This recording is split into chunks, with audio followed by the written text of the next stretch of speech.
오늘 시간 복음을 타협하지 말라라는 제목으로 말씀을 전하도록 하겠습니다. 세상 사람들 중에서 보면은 일반 사람들이라고 할 수 있겠죠. 사람들 중에 자기 주장이 강한 사람이 있고 또 고집이 센 사람들이 있습니다.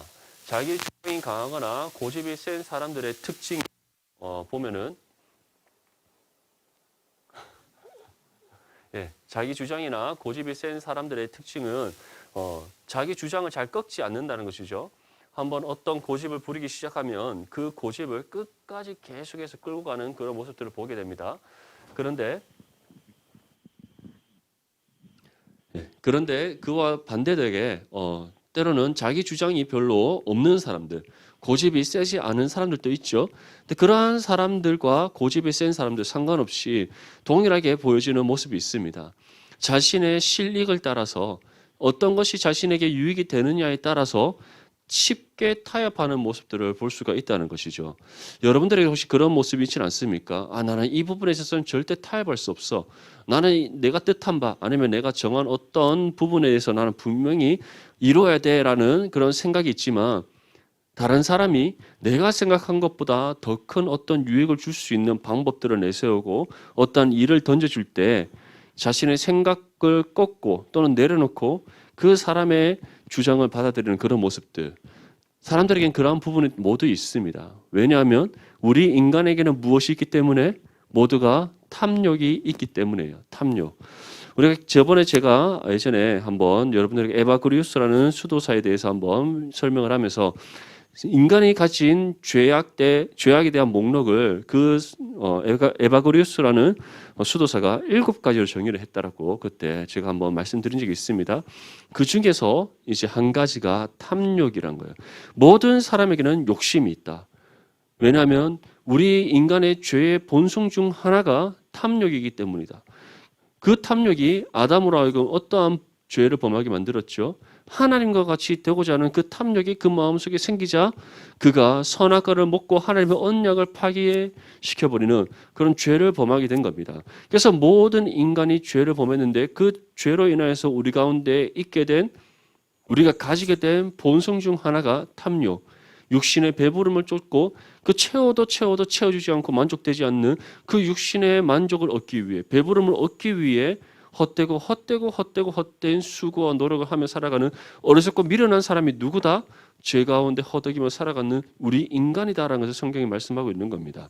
이처럼 모든 사람들은 죄를 범하였음에 하나님 앞에 죄인일 뿐만 아니라 그러한 우리의 본성 중 하나는 탐욕이란 것. 근데 이러한 탐욕이 우리로 하여금 어떠한 것에까지 침범하게 되느냐? 세상 사람들 같은 경우 하나님을 알지 못한 채 이 땅 데 살아가는 그 사람들이 육신의 배부름을 쫓아 살아가는 거 당연한 겁니다. 왜냐? 그들은 진리를 모르기 때문에 하나님을 알지 못하기 때문에 무엇이 구원에 이르는 길인지 그들은 알지 못하기 때문에 눈앞에 보는 욕심만 쫓아 살아가는 거예요. 근데 하나님 자녀된 우리는 어떻습니까? 복음의 진리를 아는 사람들입니다. 하나님이 어떠한 분이신지 아는 사람들입니다. 하나님께서 우리에게 베풀어 주신 은혜가 무엇인지를 아는 사람입니다. 그 은혜를 날마다 경험하며 살아가고 있는 사람들입니다. 그런데 그러한 우리도 무엇을 갖고 있다? 육신의 죄성이 있다. 우리의 영혼은 구원의 은혜를 통해 하나님의 형상으로 회복되었지만 우리 육신은 여전히 썩고 부패하여 죽을 수밖에 없는 죽음을 향해 나아가는 연약한 존재에 불과하다. 그러한 우리에게도 육신의 죄성 중 하나인 탐욕이 자리 잡고 있다라는 거예요. 그래서 우리 그리스도인들이 복음의 진리 가운데 나아감에도 불구하고 오직 하나님만을 바르게 섬기는 삶으로 나아가야 됨에도 불구하고 때로는 우리가 이 땅의 헛된 소망을 붙잡거나 세상의 유혹에 빠지거나 또는 우리 육신의 배부름을 위해 복음의 진리를 벗어나서 육신의 탐욕에 휩쓸리는 삶을 살아갈 수 있다라는 거예요. 그것을 가르쳐 성경은 다른 복음을 따르는 것, 사도 바울이 전한 것처럼 다른 복음을 따르는 것 또는 복음을 타협하는 죄다라고 우리에게 말씀하는 겁니다. 이러한 부분에 있어서 사도 바울은 우리에게 중요한 한 가지 권면의 말씀을 오늘 본문 말씀을 통해서 보여줍니다. 특별히 사도 바울은 자신이 경험한 어떤 한 사건을 통해서 어떠한 경우에도 어떠한 상황에서도 복음의 진리를 타협해서는 안 됨을 우리의 생명을 걸고 복음의 진리를 지키고 우리가 복음을 수호하기 위해, 복음의 진리를 수호하기 위해 우리가 세상과 맞서 싸울 수 있는 믿음의 담대함이 필요함을 우리에게 전하고 있습니다. 우리 본문 1절 말씀을 함께 읽겠습니다. 시작. 14년 후에 내가 바나바와 함께 디도를 데리고 다시 예루살렘에 올라갔나니. 아멘. 여기에서 14년 후라는 것은 사도 바울이 회심한 이후에 3년 뒤에 처음 예루살렘을 방문합니다. 그 방문한 이후에 사도 바울이 어디로 가게 되죠? 길리기아 다소로 가게 됩니다. 왜냐하면 바울이 처음 예루살렘에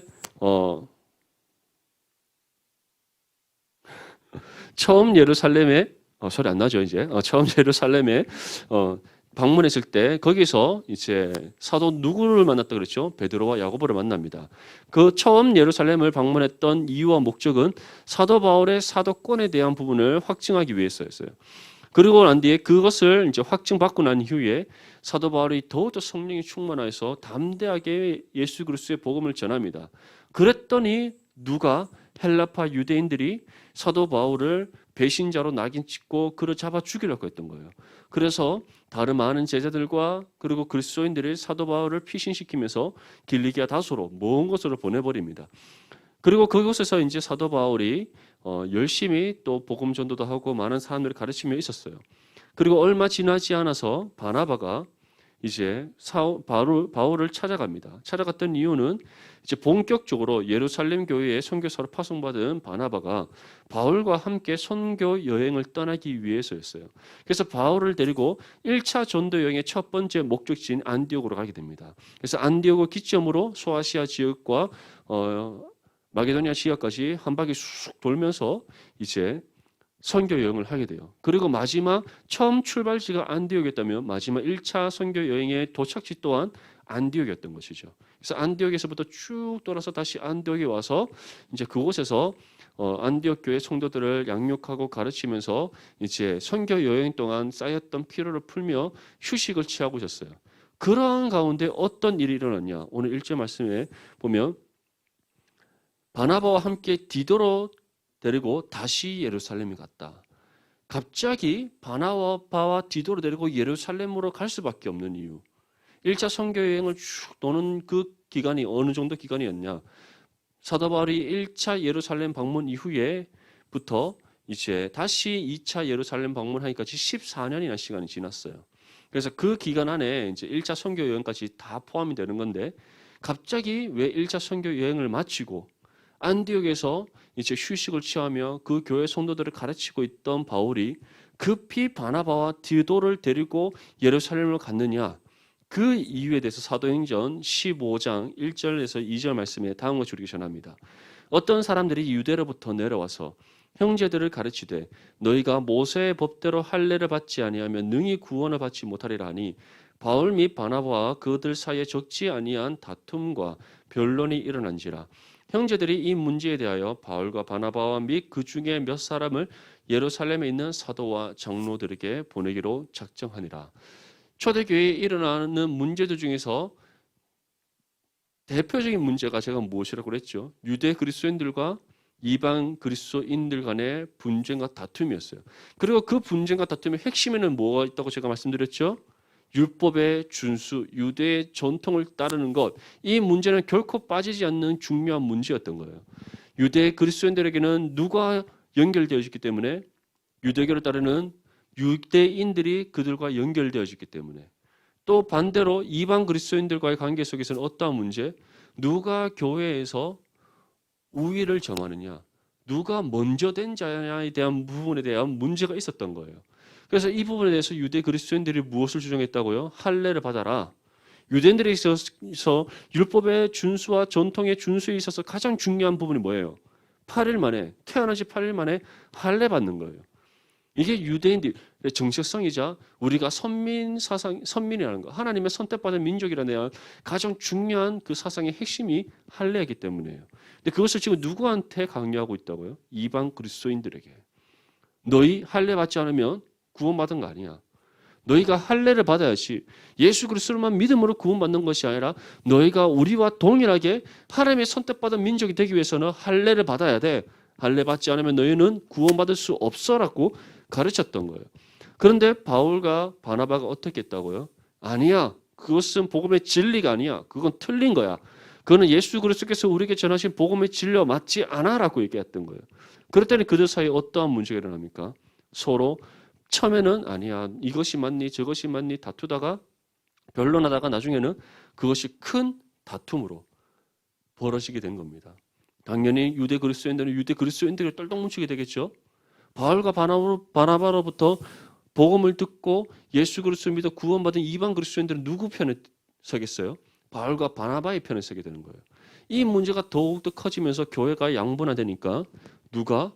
교회의 장로들이 이제 예루살렘에 있는 사도와 장로들에게 보내기로 결정을 하게 된 겁니다. 그래서 안디옥 교회 형제들이 이제 바울과 바나바와 그의 제자인 디도를 예루살렘의 교회에 보내서 이 문제에 대한 해답을 얻어와라.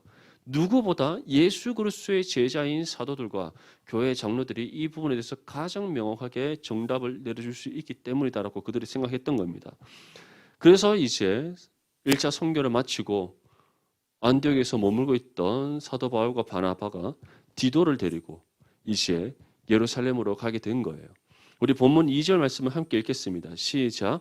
계시를 따라 올라가 내가 이방 가운데서 전파하는 복음을 그들에게 제시하되 유력한 자들에게 사사로이 한 것은 내가 다름질하는 것이나 다름질한 것이 헛되지 않게 하려 함이라. 아멘. 지금 사도 바울은 그 당시 때 있었던 상황을 다시 회고하면서 이 말씀을 우리에게 전하는 겁니다. 그 상황 속에서 사도 바울은 어떠한 심정으로 예수 그리스도의 복음을 변호했다라고 말씀하고 있습니까? 내가 하나님께서 내게 주신 계시를 따라 하나님께서 내게 주신 말씀의 뜻을 따라 내가 올라갔다. 그리고 내가 이방 가운데서 그 하나님께서 보내신 그 선교의 여행을 그가 믿음으로 감당하면서 예수 그리스도의 복음을 전하는 삶을 살아갈 때 그는 복음을 그들에게 제시하되 유력한 자들에게 사사로이 한 것은 내가 다름질한 것이나 다름질한 것이 헛되지 않게 하려 함이라. 여기서 유력한 자들이란 것은 누구일까요? 돈 있는 사람, 권력을 잡은 사람, 아니면 세상에서 뭐 잘 나가는 사람, 그러한 사람들 아니죠. 그 당시 때 교회 지도자들에게 지금 말씀하고 있는 겁니다. 사도들, 장로들, 예루살렘 교회에 있던 사도들, 장로들 또는 그가 세운 교회 공동체의 모든 지도자들을 가리키는 거예요. 그들에게 무엇을 했다고요? 내가 다름질한 것, 내가 예수 그리스도의 복음 전파를 위해 힘쓴 것, 내가 수고하고 헌신한 것, 나의 생명조차 조금 더 귀한 것으로 여기지 않고 믿음으로 헌신하며 예수 그리스도의 복음을 전했던 그 모든 일들이 헛되지 않도록 그는 유력한 자들에게, 교회 지도자들에게, 교회에 또는 섬김에 있어서 앞서는 그들에게 내가 전한 예수 그리스도의 복음, 내가 감당했던 모든 사역들에 대해서 그는 온전히 믿음으로 담대히 선포했다는 겁니다. 예루살렘 교회에 갔을 때도 마찬가지예요. 2차 예루살렘 교회를 방문했을 때 이제 바나바와 디도를 데리고 갑니다. 그곳에 가서 사도 바울은 그동안 자기가 어떠한 선교 사역을 감당했는지, 예수 그리스도의 복음의 사역을 통해 하나님께서 맺게 하신 열매가 무엇인지, 그리고 지금 안디옥 교회뿐만 아니라 자기가 세운 그 많은 교회에서 일어나고 있는 동일한 문제, 율법의 준수와 유대 전통을 따르는 문제로 인해서 벌어지고 있는 그 갈등과 분열들, 이 가운데 그가 어떻게 이 문제를 해결하고자 수고하고 있는지 그가 정확하게 변론을 하게 됩니다.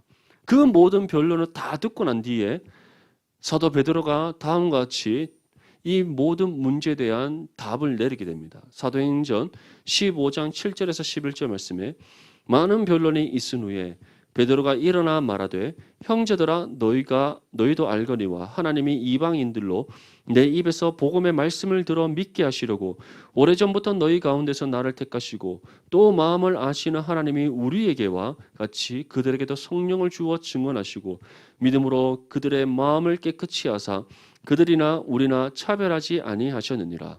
그런데 지금 너희가 어찌하여 하나님을 시험하여 우리 조상도 우리도 능히 매지 못하던 멍에를 제자들의 목에 두려느냐. 그러나 우리는 그들이 우리와 동일하게 주 예수의 은혜로 구원받는 줄을 믿노라 하니라. 이 모든 말씀을 요약하면 너희가 지금 주장하는 유대 그리스도인들 향해 말하는 거죠. 너희들이 주장하는 율법의 준수와 유대 전통을 따르는 것은 구원받는 것과 아무런 상관이 없어라고 얘기한 거예요. 그거는 너희의 조상들도 하지 못한 일이야라고 지금 베드로가 얘기하는 겁니다. 실제로 그렇죠. 구약의 이스라엘 백성들 중에서 그들의 율법의 준수로 구원받은 사람들이 있습니까? 아무도 없어요. 그에 대한 결과가 무엇입니까? 그 증거가 무엇이에요? 북이스라엘은 721년에 아수르에 의해서 멸망을 당하고 남유다는 586년에 바벨론에서 멸망을 당했다는 사실이잖아요. 그 이후에 70년이 지나서 이제 516년에 다시 포로 귀환이 이루어집니다. 포로 귀환이 이루어지면 못해요. 뭐해요? 예루살렘 성전을 짓고 성벽을 지었지만 그들은 다시 그들의 신앙을 회복하지 못하고 결국에는 다시 나라를 잃어버리고 450년간 계시가 끊긴 상태에서 영적 암흑기를 살아가는 그러한 불행한 인생이 되어버렸잖아요. 하나님께서 왜 그러한 구약의 말씀을 우리에게 전할까요? 인간의 수고와 노력으로는 율법의 준수만으로는 하나님의 은혜 없이는 누구도 구원받을 수 없다라는 것. 그래서 우리를 위해 누가 필요하다는 거예요. 우리를 은혜로 구원할 수 있는 예수 그리스도, 우리의 구원자 되시는 참된 메시아가 필요함을 구약은 계속해서 일관되게 우리에게 전하는 겁니다. 그 말씀을 지금 사도 베드로가 우리에게 전하고 있는 거예요. 너희 조상도 하지 못했던 일, 너희보다 더 위대했던 그 옛날 모세나 요수아나 갈렙이나 다윗이나 솔로몬이나 너희가 그렇게 따르고 너희가 그렇게 지켜 세우는 너희의 믿음의 조상들도 하지 못한 일을 너희가 어떻게 할 수 있다라고 말하느냐라고 반문하는 겁니다. 그러면서 무엇이라고 얘기하죠? 오신 무엇을 통해 예수 그리스도의 은혜로 인해 너희가 구원받은 것이다. 예수 그리스도를 믿는 믿음을 하나님께서 주셨고 너희가 그 믿음을 소유함으로써 예수 그리스도를 믿어 구원받게 된 것이지 다른 어떠한 방법은 존재하지 않는다라고 선포하면서 바울과 바나바의 손을 들어준 거예요. 그런데 이러한 결과가 있기까지 사도 바울은 어떠한 일을 감당했다는 겁니까? 자신이 예수 그리스도의 복음을 위해 수고한 모든 노력들이 헛되지 않도록 더 나아가서 다른 거짓된 가르침, 다른 복음이 가르치는 이러한 일들로 인해서 하나님의 역사, 하나님의 영광, 하나님의 나라가 세상 가운데 이루어지고 나타남에 있어서 가로막히지 않도록 그는 수고하여 맞서 싸웠다는 것을 우리에게 말씀하고 있는 겁니다. 사랑하는 우리 모든 디모데 지체들, 여러분들의 캠퍼스에서, 직장에서, 여러분들의 삶 속에서 살아갈 때 여러분들 주위의 친구들 또는 함께 더불어 살아가는 모든 사람들을 한번 떠올려 보십시오. 여러분들이 신앙을 지키려 할 때 그들이 옆에서 도와줍니까? 여러분들이 바른 믿음의 삶을 살아가려고 할 때 그들이 옆에서 잘한다 잘한다 손뼉 치면서 칭찬해 줍니까? 아니에요. 어떻게 해서든 복음을 따르지 않도록 복음을 교묘하게 세상과 타협시키며 희석시키도록 여러분들의 눈과 귀를 가리려고 하고 여러분들의 생각과 믿음의 가치관을 흔들려고 한다는 사실을 기억할 수 있기를 바랍니다. 우리 형제들은 군대 갔다 왔잖아요. 군대 갔을 때 가장 힘든 게 뭐예요? 훈련 힘들어요. 몸이 힘들어요. 맞죠? 선임들이 막 여러분들 갈구는 거 약간 뭐 정신적인 스트레스 받을 수 있지만 나중에 자기가 선임 되면 똑같이 행동할 거기 때문에 상관없어요. 조금만 참으면 되잖아요. 맞죠? 근데 실제로 청년 그리스도인들이 군대에 있는 청년 그리스도인들이 가장 힘들어하는 것은 신앙의 자유를 억압하는 거예요. 요즘 뭐 종교의 자유가 뭐 좋다고 하죠. 실제로 종교의 자유가 있습니까? 군대에. 없다라고 볼 수 있어요. 말로는 신우회도 있고 거기 가서 함께 뭐 주의를 지키고 예배드리고 요즘 군대 너무 편하잖아요. 휴대폰 다 쓰잖아. 뭐 얘기를 해요. 맞죠? 근데 왜 힘든지 알아요? 왜 신앙의 자유가 없이 오히려 억압받는지 알아요? 교회를 가는 것이 또는 거기서 군 생활 안에서 신앙의 생활을 열심히 하는 것이 다른 교회를 다니지 않는 군 지체들에게 보기 좋지 않게 여겨지기 때문이에요. 유별난 것처럼. 또는 우리가 말하는 정말 뭐라 그러죠? 요즘 교회 다니는 애들 보고 하여튼 여러 가지 막 명칭들을 막 쓰면서 교회 다니는 청년들, 교회 가서 종교생활 열심히 하는 친구들, 신앙생활 열심히 하는 친구들을 깎아내리기에 급급한 것이 군생활이에요. 그래서 군대 가면 두 종류가 나타난 겁니다. 거기에서 갑자기 불붙는 신앙심이 올라나서 그들과 맞서 싸워서 이제 뭐 자기가 나중에 선임되면은 우리 부대 안에서는 무조건 다 교회 가야 돼 이렇게 하는 갑자기 색다른 열심이 있는 친구들이 물론 전역하고 나면 다 사라지긴 하는데 어쨌든 그런 청년들이 있는가 반면 세상과 타협하여서 그 안에서 타협하여서 복음을 타협하고 신앙을 타협하여서 어느 순간 형식적인 교회 생활, 예배 생활 또는 신앙 자체를 잃어버리는 모습도 또 나타나게 된다는 겁니다. 우리 자매들도 마찬가지예요. 형제들이 군생활 할 때 그런 어려움을 겪는다면 우리 자매들은 형제들보다 먼저 사회생활을 하게 되잖아요. 그 사회 속에서 겪는 신앙의 억압들, 여러분들이 믿음을 지키려고 할 때 그것을 지키지 못하도록 여러분들을 괴롭히고 또는 억누르고 계속해서 복음을 타협하게 만들려고 하는 그 세상적인 요소들 얼마나 많이 있습니까?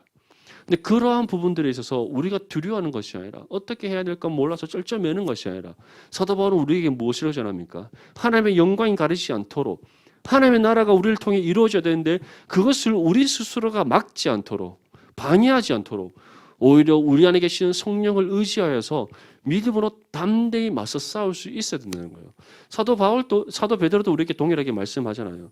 그들에게도 성령을 주어 증언하시고 믿음으로 그들의 마음을 깨끗이 하셨다. 동일한 한 성령이 우리 안에 임하시고 동일한 한 성령이 우리를 지키시고 동일한 한 성령이 우리 가운데 지혜를 주시고 동일한 한 성령이 우리에게 능력을 주신다는 거예요. 그래서 우리가 성령을 의지하고 성령을 하나님께 우리가 도움을 구할 때 우리에게 믿음의 담대함을 주시고 우리로 하여금 복음을 타협하게 만들기 위해서 우리를 공격하고 유혹하는 그 모든 세상의 무리들로부터 우리가 맞서 싸워 승리할 수 있도록 친히 우리를 이끌어 가신다는 겁니다. 우리 모든 디모데 지체들은 복음을 타협하기보다 사도 바울처럼 또는 베드로처럼 우리 안에 계시는 성령을 의지하여서 믿음으로 담대히 맞서 싸울 수 있기를 바랍니다. 날마다 여러분들의 삶이 신앙으로 승리하는 삶, 믿음으로 승리하는 삶, 이를 통해 하나님의 살아계심과 하나님의 영광을 세상 가운데 나타내고 하나님의 나라를 이루는 일에 귀하게 쓰임받는 저와 여러분들의 삶이 될 수 있기를 축복합니다. 우리 본문 3절과 4절 말씀 함께 읽겠습니다. 시작. 그러나 나와 함께 있는 헬라인 디도까지도 억질로 할례를 받게 하지 아니하였으니 이는 가만히 들어온 거짓 형제들 때문이라. 그들이 가만히 들어온 것은 그리스도 예수 안에서 우리가 가진 자유를 엿보고 우리를 종으로 삼고자 함이로되. 아멘. 사실 디도는 이방 그리스도인입니다. 사도 바울이 이제 전도 여행을 하는 가운데 디도가 사도 바울이 제시한 복음을 듣고 회심하였고 나중에 사도 바울의 제자가 되어서 그레데 지방 교회의 지도자가 되는 사람이 디도예요. 그런데 그러한 디도에게 있었던 한 가지 어려움이 있었는데 그것이 무엇이냐? 유대 그리스도인들이 이방 그리스도인이었던 디도에게 너 할례 받아야 돼. 그래서 억줄로 그를 강함적으로 데려가서 할례를 행하게 할 뻔했던 거예요. 그때 그 어려운 상황에 처해 있던 디도를 구출해낸 게 바울과 바나바입니다. 그런데 오늘 무엇이라고 얘기합니까? 헬라인 디도까지도 억지로 할례 받을 뻔했다는 거예요. 그런데 그 상황 속에서 이제 바울과 바나바가 구출하는 것이죠. 그리고 난 이후에 우리에게 전하는 것이 무엇입니까? 우리로 하여금 복음을 타협하게 만드는 사람들이, 그러한 악의 세력들이 교회 밖에만 있는 것이 아니라 어디에 있을 수도 있다? 우리 안에도 있을 수 있다는 거예요. 예수님께서 계속 말씀하셨잖아요. 양의 옷을 입고 있는 사나운 이리가 어디에 있다고요? 우리 안에 있는 거예요. 거짓 형제들이 어디에 있다고요? 밖에만 있는 것이 아니라 우리 안에도 있을 수 있다는 겁니다. 나쁜 열매를 맺는 못된 나무가 밖에만 존재하는 것이 아니라 어디에도 있을 수 있다? 우리 안에도 있을 수 있다는 거예요. 가시밭에 떨어진 씨앗이 줄기가 자라나 우리와 비슷한 모습을 띠고 있는 사람들, 돌밭에 뿌려진 씨앗이나 그 줄기가 자라나서 우리와 비슷한 모습을 띠고 있는 사람들, 그러한 사람들이 우리 안에도 있을 수 있다는 겁니다. 물론 주님께서는 열매를 통해 그들을 구별되게 하신다, 분별하게 하신다라고 말씀하셨지만 실제로 우리의 눈에 보기에 그들도 동일한 경건의 모습을 띠고 있기 때문에 우리가 분별하기 어려울 수 있다는 겁니다. 그리고 그들은 교묘하게 악한 꾀를 내어서 거짓 가르침과 다른 복음으로 성도들을 미혹하고 여러분들을 미혹하여서 복음을 타협하고 그 복음을 타협함이 지혜로운 것처럼 세상을 바르게 살아가는 것처럼 오히려 뭔가 깨어있고 앞서 나가는 그리스도인의 삶인 것처럼 우리를 미혹한다는 겁니다. 근데 그러한 가운데 사도 바울이 무엇이라고 말씀하고 있어요? 그러한 다른 복음과 거짓 가르침, 양의 옷을 입고 있는 이리들에게 물을 물려 잡혀가고 있는 그런 사람들, 그러한 사람들을 가리켜 종으로 삼킨 사람들이다. 다시 말해 스스로 죄의 종노릇하던 사람들이 우리가 하나님의 자녀가 되었는데 다시 옛 죄의 종으로 돌아가는 어리석고 미련한 인생이다라고 말씀하고 있는 겁니다. 우리 디모데 지체들 중에서는 그러한 사람들이 없기를 바랍니다. 어떠한 상황 속에서도 항상 말씀과 기도로 깨어 있고 성령의 인도하심을 따라 순종하고 복음의 진리 가운데 굳게 서서 복음을 타협하는 것이 아니라 우리에게 주어진 복음의 진리로 그 모든 유혹과 악의 세력들을 물리치는 저와 여러분들의 삶이 될 수 있기를 축복합니다. 우리 본문 5절 말씀 함께 읽겠습니다. 시작. 그들에게 우리가 한시도 복종하지 아니하였으니 이는 복음의 진리가 항상 너희 가운데 있게 하려 함이라. 아멘. 사도 바울이 우리에게 분명히 전합니다. 마지막으로 무엇이라 전합니까? 우리가 복음의 진리 가운데 굳게 서기 위해, 우리 안에 복음의 진리가 가득 담겨지기 위해, 우리가 온전히 예수 그리스도께서 제시하신 복음의 진리 가운데 나아가기 위해서 우리는 어떻게 해야 된다? 한시도 복종하지 말라. 세상의 그 어떤 거짓된 가르침에, 유혹과 미혹에 절대로 복종하지 말라. 그것이 우리에게 주는 가르침입니다. 복종하지 않는다는 것은 타협하지 않을 뿐만 아니라 완전히 끊어내는 거, 물리쳐내는 거, 듣지 않고 보지 않고 알려하지 않는 것을 뜻합니다. 그런데 사실 쉬운 일은 아니죠. 왜냐하면 우리의 일상의 삶에서 우리는 세상에서 노출되어 있는 시간들이 더 많기 때문에요. 우리가 구원받은 하나님의 자녀지만 우리는 어디에서 살아가고 있습니까? 죄악된 세상 속에서 살아가고 있어요. 여러분들이 예배를 마치고 이 교회를 나서는 그 순간부터 다시 죄가 가득하고 죄 아래에 놓여 있는 그 세상 속에서 여러분들의 삶을 살아가야 됩니다. 근데 세상은 처음부터 끝까지 모든 것이, 세상에 존재하는 모든 것이 무엇을 부정합니까? 하나님을 부정합니다. 우리 주 예수 그리스도의 존재에 대해서 부정합니다. 성경이 우리에게 전하는 복음의 진리를 거부합니다. 그리고 복음의 진리를 따르고 예수 그리스도를 믿으며 살아가고 있는 하나님의 자녀들을 핍박합니다. 그리고 그 핍박의 종류가 지금은 아주 교모해서 스펀지에 물이 스며들듯이 여러분들의 이미 생각과 마음과 가치관이 스며들어 있을 수도 있습니다. 여러분들 학교에서 초등학교, 중학교, 고등학교 배울 때 창조론을 배웁니까? 진화론을 배웁니까? 진화론을 배우죠. 그렇죠? 여러분들은 모든 세상의 이치가 과학으로 증명된다고 배웁니까? 아니면 말씀으로 증명된다고 배웁니까? 만약에 학교에서 과학 가르치면서 말씀으로 이제 과학은 뭐 이렇게 그냥 이론만 알고 모든 것을 성경으로 다 입증됩니다라고 하시는 선생님도 있던가요? 없죠?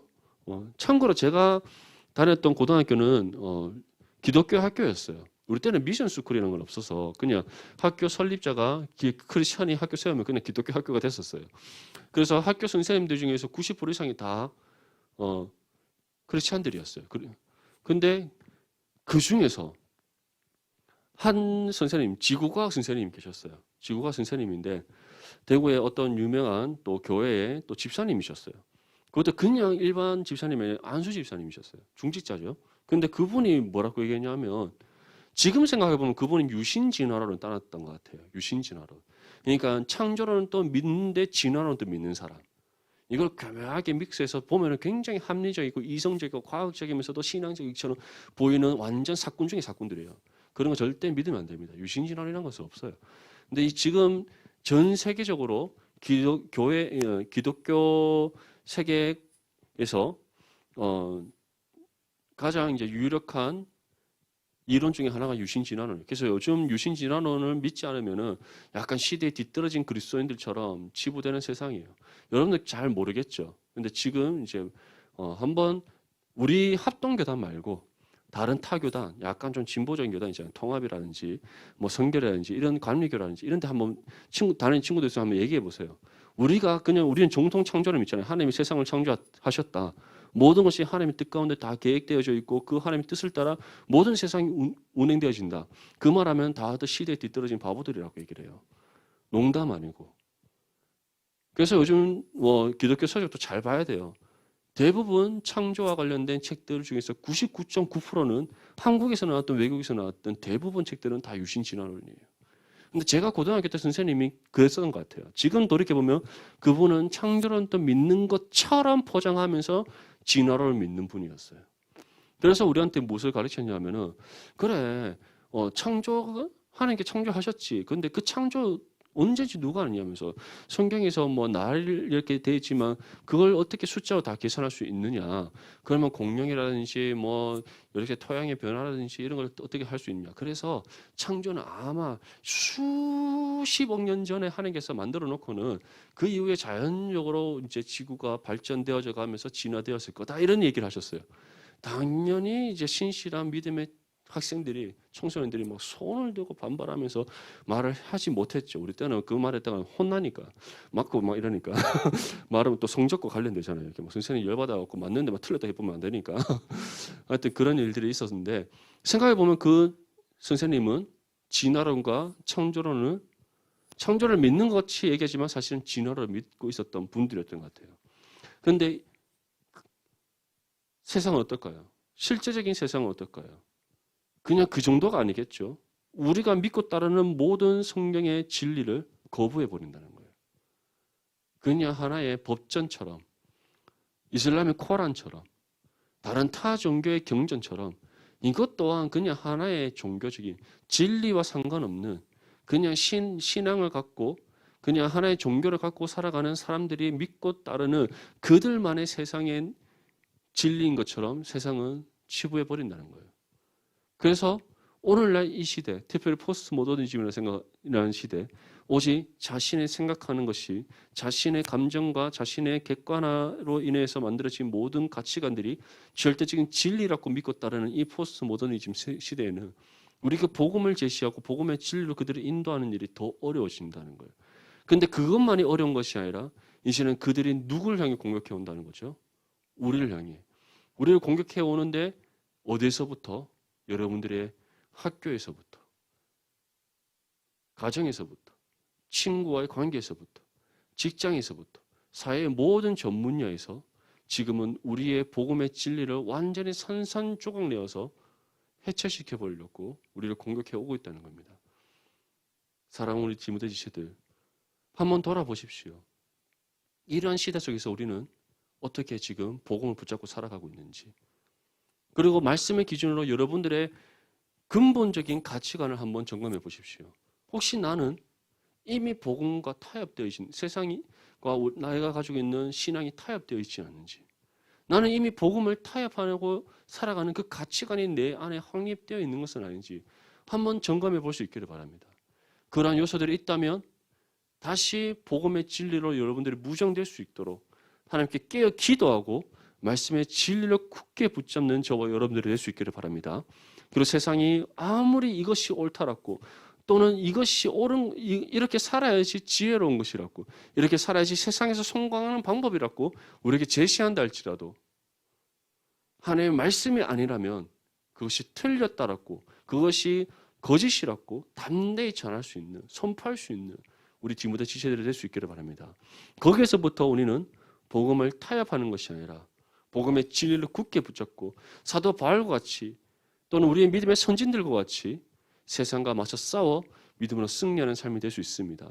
우리 모든 디모데 지체들 언제나 복음의 진리를 굳게 붙잡고 항상 우리가 진리 가운데 굳게 서서 복음의 진리가 우리에게 제시하는 그 하나님께서 가라 명하신 의의 길을 따라 나아갈 수 있기를 바랍니다.